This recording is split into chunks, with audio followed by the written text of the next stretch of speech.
Sapa Indonesia Pagi kembali menghadirkan segmen Sehat di Tengah Pandemi. Tempat Anda bisa berkonsultasi dengan dokter spesialis saat Anda masih ragu untuk rumah sakit karena pandemi. Pertanyaan bisa Anda kirimkan melalui Instagram kami di @sapaindonesia_kompas_tv atau Anda bisa berkonsultasi langsung dengan dokter dengan menghubungi kami melalui sambungan telepon 02153660500. Pagi hari ini kita sudah bersama dengan Dr. Emma Agustini, dokter spesialis THT. Selamat pagi, Dok. Pagi, Timothy. Sehat ya, Dok? Alhamdulillah. Baik, Dok, kita langsung saja ke beberapa Baik. pertanyaan yang sudah dikirimkan kepada kami melalui Instagram. Yang pertama, Dok, dari @deviana_hidayah. Dok, saya kan habis cuci rambut, tidak sengaja airnya masuk ke telinga. Nah, pendengaran saya jadi kurang jelas jika ada yang berbicara dan mendengarkan televisi. Nah, bagaimana cara supaya bisa kembali normal secara alami agar tidak perlu sampai harus ke dokter begitu? Silakan, Dok. Baik, Mbak Deviana. Jadi kalau masuknya air ke telinga ini baru saja kejadiannya, bisa kita keluarkan dengan memakai cotton bud yang paling kecil. Cotton bud ukuran kecil yang untuk bayi, itu dimasukkan pelan-pelan ke dalam telinga sampai si cotton bud itu menyentuh air dan akan diserap oleh cotton bud di air itu. Nah, biasanya butuh 1 atau 2 cotton bud lah ya. Kalau itu tidak bisa karena takut tertusuk atau apa dengan cotton bud, bisa pakai tisu yang digulung sampai kecil gitu. Nah, masukkan ke dalam telinga pelan-pelan. Nanti ujung tisu itu juga akan menyerap air yang di dalam telinga. Itu dengan catatan ya, itu tidak ada kotoran di dalam telinga. Kalau di dalam telinga kita kotor, sudah ada kotoran, biasanya air itu akan diserap oleh kotoran telinga. Dan itu akan membuat telinga kita menjadi seperti tertutup gitu loh. Kok nggak enak ya gitu. Itu biasanya butuh bantuan dokter memang. Tetap harus butuh bantuan dokter untuk mengeluarkan. Karena kalau tidak, kotoran yang sudah menyerap air itu akan berkondisi jadi basah. Dan akan kalau dibiarkan nanti akan berpotensi untuk membuat iritasi atau infeksi di dalam telinga. Jadi harus dikeluarkan. Mungkin ada ragu-ragu pada saat menggunakan cotton bud misalnya, Dok. Saya takut terlalu jauh gitu ke dalam. Memang. Tapi kalau tidak terlalu jauh nggak dapat tuh airnya begitu, Dok. Itu bagaimana ya, Dok?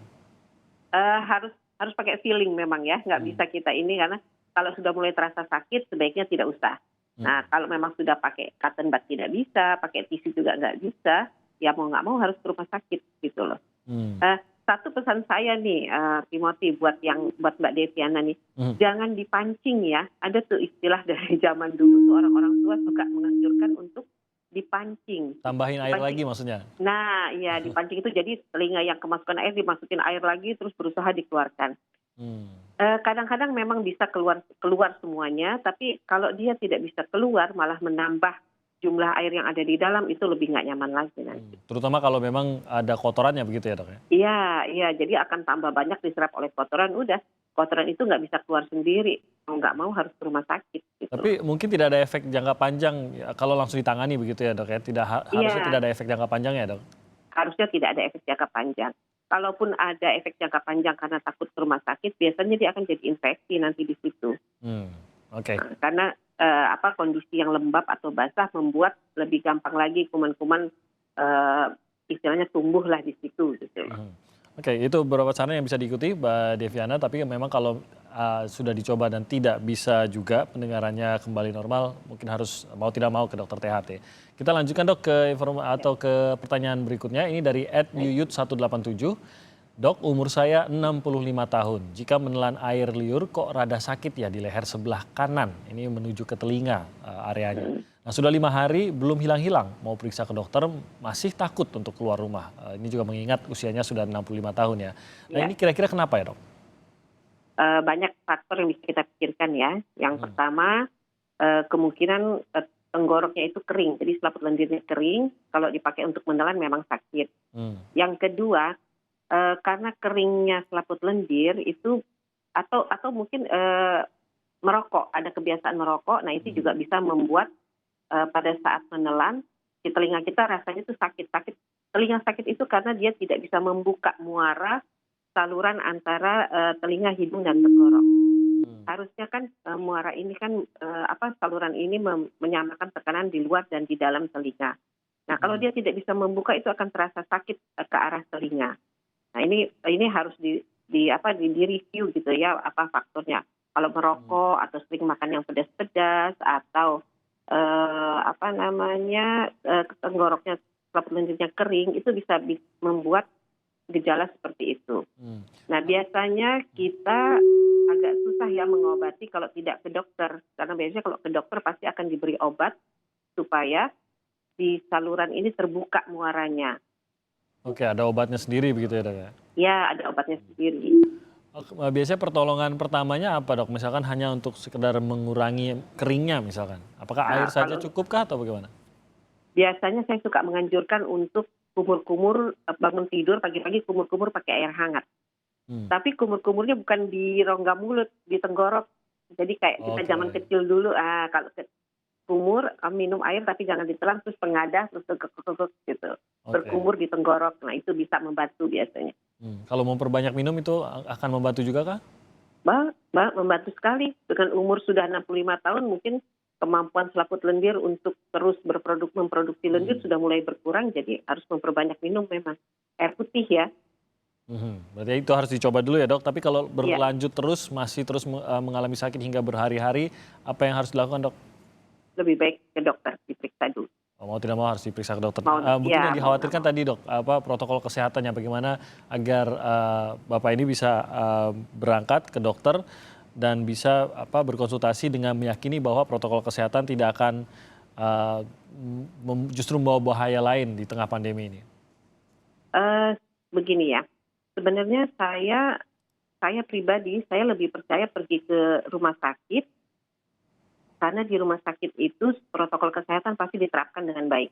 Oke. Pada saat datang sebelum masuk ke lobi biasanya kita sudah dicek suhu, lalu ditanyakan adakah keluhan batuk, pilek atau yang bersangkutan dengan COVID lah ya. Kalau tidak ada, baru boleh masuk ke poliklinik yang dituju. Tapi kalau ada salah satu aja gejala, misalnya demam, walaupun keluhannya sakit telinga, tapi kalau dia demam, biasanya tidak akan dimasukkan ke poli THT, tapi dimasukkan ke poli khusus. Nanti yang diperiksa oleh dokter yang poli khusus itu. Nah, poli khusus dengan poli-poli biasa itu juga terpisah biasanya. Dan protokol kesehatan yang memeriksa di situ, dokternya, perawatnya, semua juga biasanya pakai APD level 2 minimal. Oke, berarti Kami sebagai THT juga di rumah sakit, kalau periksa di poliklinik, minimal APD level 2. Oke, baik. Berarti seharusnya tidak ada keraguan, mengingat kalaupun ada kecurigaan pasien lain mengalami COVID-19, sudah dipisahkan dari awal begitu. Biasanya kami pisahkan. Oke, kita ke pertanyaan berikutnya dok, dari @gilbertmanaven36. Pagi dok, dulu saya pernah mengalami sinusitis, gejalanya setiap pagi selalu sakit. Nah setelah 1 tahun gejalanya hilang dan sembuh sendiri. Apakah jika sinus dibiarkan dan sembuh sendiri itu tidak apa-apa dok? Ini mungkin maksudnya tidak ada perawatan khusus untuk sinus yang dilakukan setelah ia hilang sendiri begitu dok? Ini tidak disebutkan ya umurnya berapa ya. Ya, tidak disebutkan. Karena gini, sinusitis itu penyebabnya ada yang non alergi, ada yang alergi. Kalau yang alergi biasanya memang pagi-pagi pasti akan terasa lebih sakit karena setiap pagi sekitar jam 3, jam 4 itu kan udara lebih dingin. Nah biasanya mereka yang punya bakat alergi pada saat udara menjadi lebih dingin ini, semua selaput lendirnya membengkak dan akhirnya membuat sakit. Ya sakit di kepala, sakit di batang hidung, bahkan kadang-kadang sakit di daerah pipi yang menandakan sinus-sinus di daerah itulah yang bermasalah. Nah, kalau dia karena alergi ini terus dengan berjalannya usia atau dengan berjalannya waktu, daya tahan tubuhnya lebih bagus, terus alerginya bisa dihindari, biasanya akan sembuh sendiri, hilang sendiri. Tapi kalau dia karena bakteri atau penyebab di luar alergi, yang tidak diobati itu mungkin bisa sembuh ya dengan daya tahan tubuh yang bagus, dia bisa sembuh. Tapi suatu saat, pada saat daya tahan tubuh turun, dia akan timbul lagi dengan keluhan yang biasanya lebih berat. Oke, jadi karena kalau yang awalnya nggak diobati. Kalau dalam kondisi sekarang sudah tidak terganggu oleh sinus, apakah tetap sebaiknya memeriksakan apa penyebab sinusnya kah atau bagaimana dok? Kalau memang mau dituntaskan sebaiknya begitu. Oke. Jadi ke dokter THT dilihat nanti.